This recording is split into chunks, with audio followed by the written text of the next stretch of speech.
Hello everybody, it's Wyvern here with another bit of Total War Warhammer 2 Quick Match gameplay. This time around we are doing the old classic matchup of Wood Elves against High Elves. And the reason I say it's a classic matchup, even though it might seem a little unlikely, is because people still think that High Elves are the way to go if you're faced off against Wood Elves.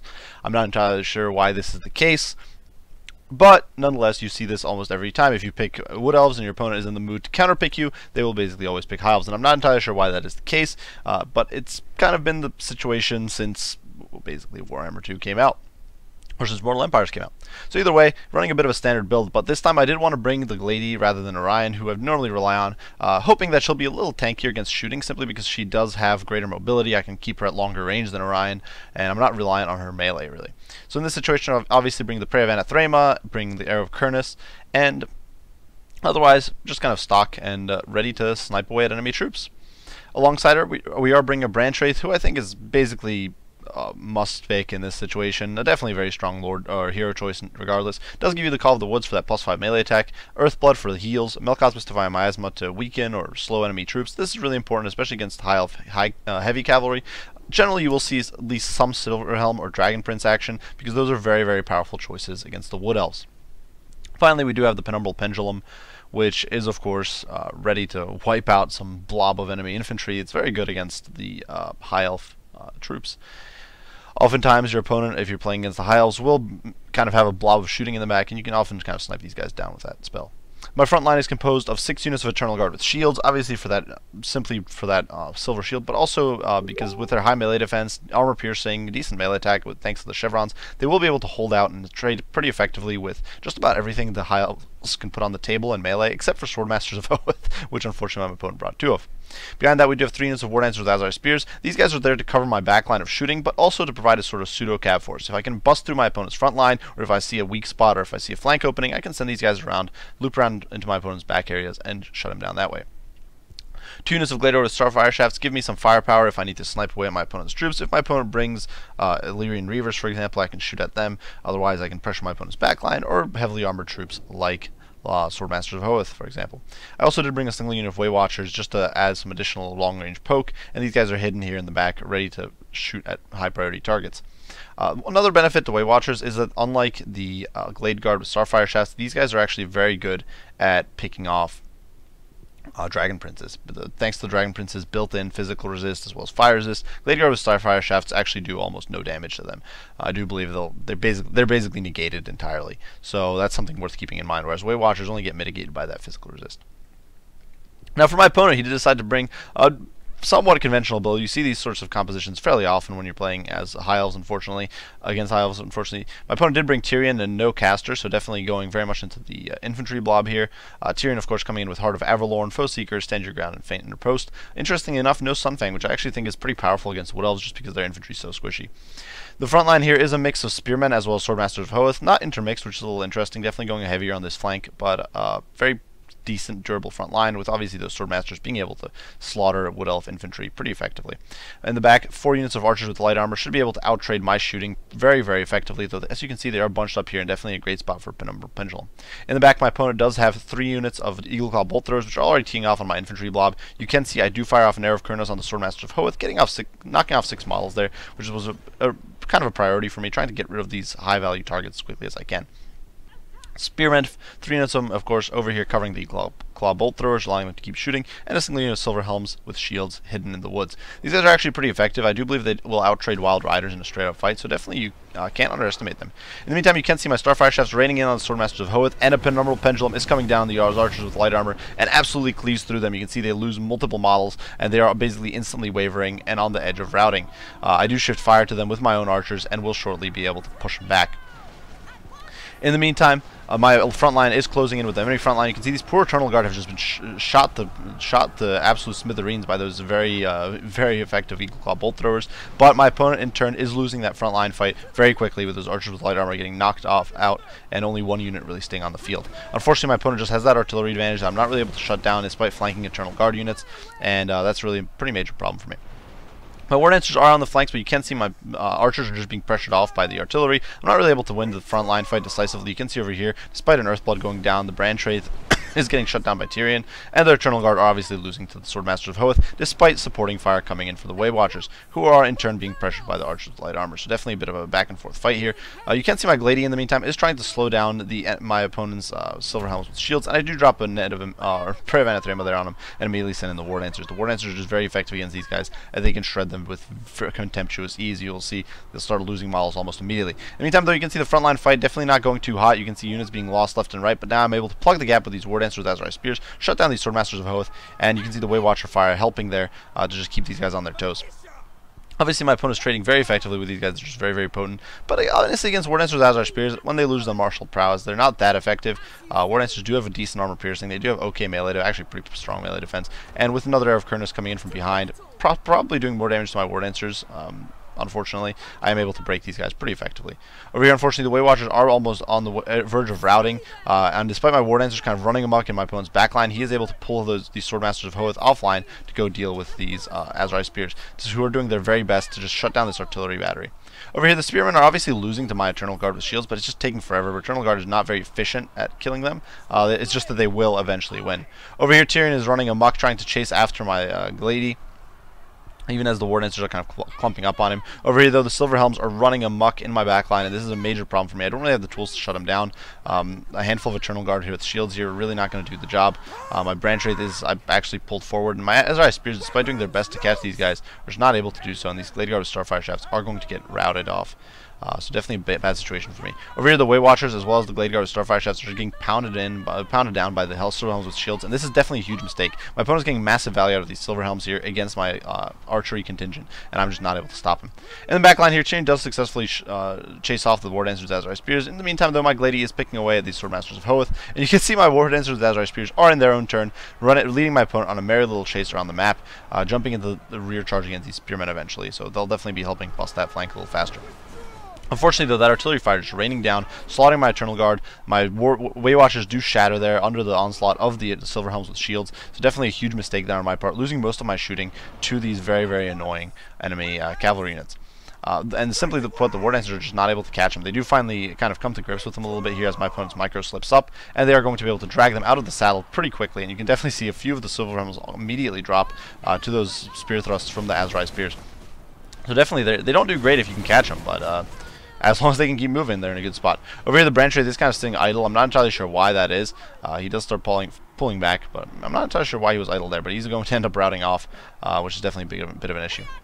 In the meantime, my Glady, as well as the War Dancers with the Azrai Spears, are flanking around. My Glady is trying to snipe away these Swordmasters of Hoeth, which are just such a pain in the rear. They're just slicing and dicing their way through the Eternal Guard, and I can't really do anything to stop them because my shooting is offline, and that was really the only tool I had. I do get the Silver Helms caught here in a Prayer of Anathema, though, and that is going to be it for them as they get caught by the War Dancers with Azrai Spears. And no matter what arrow fire is coming in, these guys will tear through the Silver Helms with contemptuous ease, and you can see they go down. And although they don't shatter, they're down to 2 models. There we go. They finally do shatter. In the meantime, the Eternal Guard shove off the Spearmen and are able to get on top of the Eagle Claw Bolt Thrower, which is going to be a huge boon for me, while my War Dancers with Azrai Spears are going to plow on, chasing after this enemy infantry. They do take some shots to the face from those catapults, but it's not going to be enough to shut them down, and they're going to get in quickly. Over here, Tyrion's doing an okay job actually just holding the line here and sliding it out against the Eternal Guard. And you can see the balance of power is definitely in my opponent's favor, simply because he has these archers, he still has these Swordmasters of Hoeth, he does have these healthy spearmen, and Tyrion is very, very healthy. But as I'm able to slowly but surely take these Eagle Claw Bolt Throwers offline, chase those archers and that sort of stuff, things are definitely going to start shifting back in my favor. I do manage to get a bit of an Earthblood off for a little bit with the Branch Wraith, but then it promptly routes off, and you can see it just shatters. These Eternal Guard with shields, not long for this world. Things are definitely looking a bit grim, but you can see the Silver Helms over there shattered, the Spearmen shutting down one Eagle Claw Bolt Thrower, and I do pop the Woven Mist, and this is a great ability that I think a lot of people don't realize the War Dancers have, or they don't utilize this properly. But a Woven Mist is 44% missile resistance with a loss of 27 melee defense. But you don't really need melee defense to slaughter archers with light armor. They don't have good melee attack to begin with. Stacked on top of your fairly high melee defense to begin with, you do have 49. The War Dancers are just completely going to outmatch these guys. But 44% missile resist, that means that all these cross-firing enemy archers are just not really able to put a good dent in these guys, because the combined 44% missile resist on top of 20% physical resist and that 15 armor means that on average they're probably stopping about 70% of the damage coming in. So it's definitely very, very powerful. Definitely very great here. You can see they're just tanking through that archery fire, slaughtering these archers. And once these archers go offline, they'll be able to plow straight on to the next one. They're just so quick on their feet. They're very powerful. I'm really looking forward to the Regiment of Renowned War Dancers coming in, though. Obviously, they don't have Woe and Mist, but they do have some other little perks. They do have Frenzy, I do believe, and Stealth, which is going to be amazing. Over here, the Starfire Shafts are trying to slug it out with the Eagle Claw Bolt Thrower. I should have probably pushed them into melee while my opponent wasn't watching, but I don't really have much of a choice, and they're going to get shoved off there. Tyrion, I do believe, has fire resistance. He does have 45% fire resistance on top of missile resist. So these are basically immune to the Glade Guard with Starfire Shafts. And you can see over here, they're going to shatter and flee. Unfortunately for my opponent, though, you can see most of his troops are definitely in the pits here. You can see their Eternal Guard pursuing troops all over the place. War Dancers with Azrai Spears running amok over top my opponent's troops. The Swordmasters of Hoeth, though, are only broken, so if they can potentially rally and help shut down these War Dancers with Azrai Spears, things could definitely be looking a little grim. Unfortunately, though, with the 3 units of War Dancers, or maybe just 2 actually, I thought I had 3, but I suppose just 2 units of War Dancers with Azrai Spears running amok, they are able to kind of pursue my opponent's troops. They are just so much faster. They have that huge edge and speed, and I'm really able to kind of shut down my opponent's troops. So you can see these archers with light armor do shatter, so I'll be able to recommit the War Dancers to chase after the Swordmasters. And in the pits here, my lady is trying to shut down the Bolt Thrower. I do see Tyrion coming in. He does pop Foe Seeker to invigorate himself and get some of that movement speed, and I immediately pull away. I'm not going to let my lady fight and die against Tyrion. That's simply not worth it. Instead, I'll just fly out, run away, and start poke away at him with my arrows. Over here, the Eternal Guard are going to be able to chase off the archers. War Dancers chase off the spears. And my opponent's army is going to be a really rough spot once all of these troops are chased off the field. You can see right now he does still have 91 troops, of which some are those deadly Swordmasters. And of course, Tyrion's very healthy, so if he's able to kind of regroup anywhere, if he's able to get all his troops, if I allowed him to get some of his troops back, things could look very bad.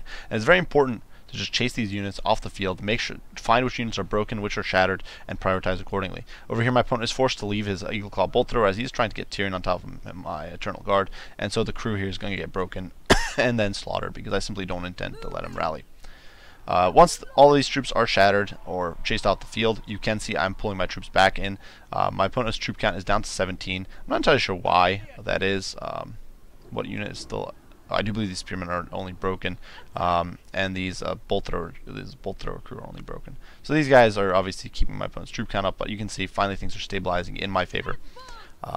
Over here, though, Tyrion is chasing these spearmen, so things definitely going to be a little bit of heal action here. We are going to run over these Eagle Claw Bolt Thrower crew finally, and we do commit the Eternal Guard to deal with Tyrion. Obviously, they're not going to win, but they do have AP, so Tyrion, who doesn't have physical resist or anything, he just has high melee stats.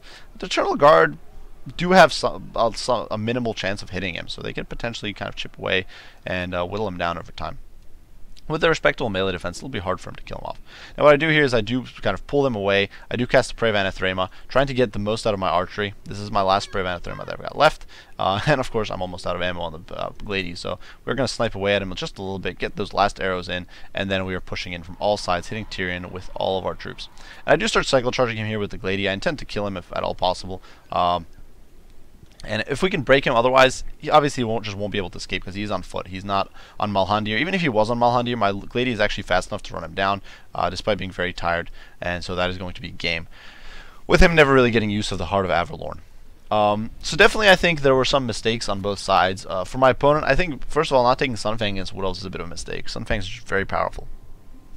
But, second of all, definitely a very heavy investment in shooting. So once that front line buckled, once those Swordmasters of Hoeth were taken offline, my opponent's backline was really kind of compromised and practically annihilated by the rampaging horde of War Dancers. So definitely I think that was a little bit of a mistake. I think it's better to commit into at least a somewhat more powerful front line. It can definitely help. Also, getting caught by that Penumbral Pendulum was huge in the beginning because it did give me a slight edge in the shooting engagement. On my part, I completely misused the Way Watchers. I failed to shut down my opponent's archers in full, and that meant they could shoot back at my Way Watchers. My opponent's artillery stayed on line throughout the game. It was just a brutal force that was slaughtering my troops constantly, and that was a huge problem for me. There aren't too many solutions for the Wood Elves against that sort of firepower, but definitely I could have performed better. I could have made better use of my resources to try to shut it down a little sooner. The War Dancers with Azrai Spears obviously did great, but I did fail to catch those Silver Helms, and they ended up routing off 2 of my archer units. I did have a decent amount of Glade Guard and Way Watchers still left, and I ended up with only 1 unit of Glade Guard on the field after those Silver Helms plowed through them. So that was great use of fairly cheap cavalry by my opponent. I do believe silver helms with shields are only 1,000 gold. I do believe they're actually cheaper than wild riders. So great play from Captain Ahab's there, but definitely a big mistake on my part, just letting him run amok like that. Finally, I do believe I made a serious mistake with my branch wraith. I committed into a fight against Swordmaster of Hoeth, which is iffy to begin with, but I allowed it to stay in the fight against Tyrion, and of course Tyrion sliced and diced his way through the branch wraith with contemptuous ease, so that was a big problem. Otherwise, though, great game to my opponent, Captain Ahab's. I do hope you guys enjoyed the video. If you did, be sure to leave a like and subscribe down below. If you have any comments, criticisms, any suggestions, you'd like to share, anything like that, be sure to post them now and I'll respond as soon as I can. As usual, guys, I do appreciate you all for watching, and I will see you all in the next one. Bye for now.